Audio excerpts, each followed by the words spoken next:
Thank you. This is my time to do a little that stuff I have to talk about and all that, mentioning subscriptions. I hope that you've had a chance to be able to look at the impressive array when you came in here of all those seats that were actually sold before we ever played a note this year. That is very encouraging to our kids. They, I think, deserve a wonderful audience, and I thank you so much for helping fill that up, and of course we want to continue that on into next year. So far, before intermission, we had about 100 already that were sold. There's 500 in here. Something I want to make sure is clear to everyone, that every penny that you put in to this subscription, you can direct to one of the students on stage. We are going off to Italy next year. We have 59 kids registered already. We're going to be headed off to Milan and Venice and Florence and Rome. And they have a lot of money they need to raise. And this is probably our best fundraiser, because every seat they sell is $20 to their fundraising account. As I said, they sell 2 seats to a couple, and that's more than one of those whole crates of chocolate. So it adds up quick. So we hope that you get a chance to be able to consider it if you haven't already. The programs are out there. Also, I encourage you to take some programs, bring them to your place of work, pass them around, pass on the word. We'd love to have a full crowd in here. So, the other thing is that we have CDs from past performances, if you've missed any of our performances in the past. There is one, I have to apologize, our very last one, that featured Valerie, we've already sold out of, and I need to do some more. So if you would like that one in particular, you can even just leave a word at the front, and we'll get one to you somewhere or the other. They're $10 each. The Music Society is always looking for more people to be involved. We now have a general manager of this group. Jack Matsushita, who came out and talked to you at the start, is our official general manager now going into our next season. So I'd like to thank him again for stepping forward and taking on that big role. Is Jack here again? Thanks. Can I have a round of applause, please?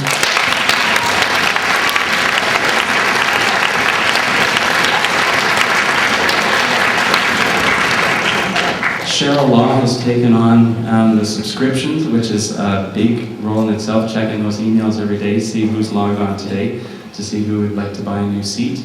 You get to pick your own seat if you weren't aware of that already. And I know Jack may be contacting a few more of you to see if you'd like to come on board and help out with the symphony too, and with the Music Society as well. On to the piece that we're going to be performing in the second half, The Butterfly Lovers. Now this, as you know, this concert is called East Meets West. The Butterfly Lovers Violin Concerto, I have to say, I had never heard before. Michelle came to me and said, "Can we play this in my grade 12 year?" And I'm very open to say, okay, well, can you bring me a recording of it? And more importantly, can you bring me the score? And she did both, and I just fell in love with the piece. It's such a beautiful piece of music. As I wrote in the program, it is based on Chinese folk music, but it's written in Western form, the Western form of the concerto. I hope you had a chance to read through, because it is programmatic music. This music is representing a story, an ancient story that is Romeo and Juliet to the Chinese community.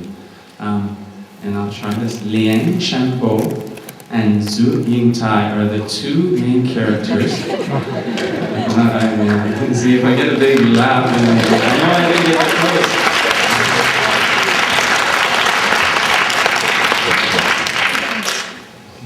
Zhu Yingtai is the female who goes off to school where she's not supposed to be, because she's in that community where girls can't leave home, they have to stay. They can't go off to school. And in this situation, she dresses up and falls in love with Liang Shanbo, and he's not too quick. He doesn't realize it, that she's a girl for a long time, until later on he slowly clues into it. It is a love story, and as Romeo and Juliet, they both do die in the end. It isn't, it's a tragedy, but the music music that was written by these two gentlemen at the Shanghai Institute of Music really does set this whole butterflies, where the two of them at the end, who have died in this tomb, the butterflies will then surface and fly off free, with nothing that can bother them from then on. That's going to be about, I don't want you to have to go by your watch, but there's a huge crescendo in here. We have all sorts of stuff going on. And then you'll hear the ethereal harp and the flute representing again this heavenly kind of scene. I want to point out, before I introduce the soloist, I want to point out a very important gentleman up in the back here, William Pan. Can I get you to stand for me?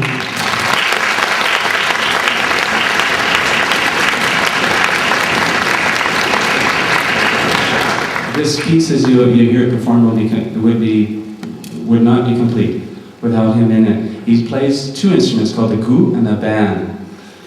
And they will be very predominant in a number of areas that you'll hear. So again, thank you so much, William, for coming and being able to play those for us. Also, you'll see another addition to our symphony orchestra.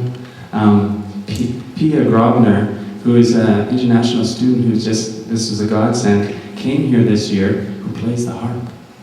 I guess we have a very important part. So the big thing was just getting her the harp, which was a challenge, as Robin and I know, loading it in the back of his truck and getting it here, but it's turned out so well. So now, on to our soloist, Michelle Gao. It's in her grade 12 year. Her bio is in the program, but it doesn't come close to saying how important she is to our group, to our whole school. Michelle Gao is going to do just a beautiful job of this, and I know you're going to love it. Could we please welcome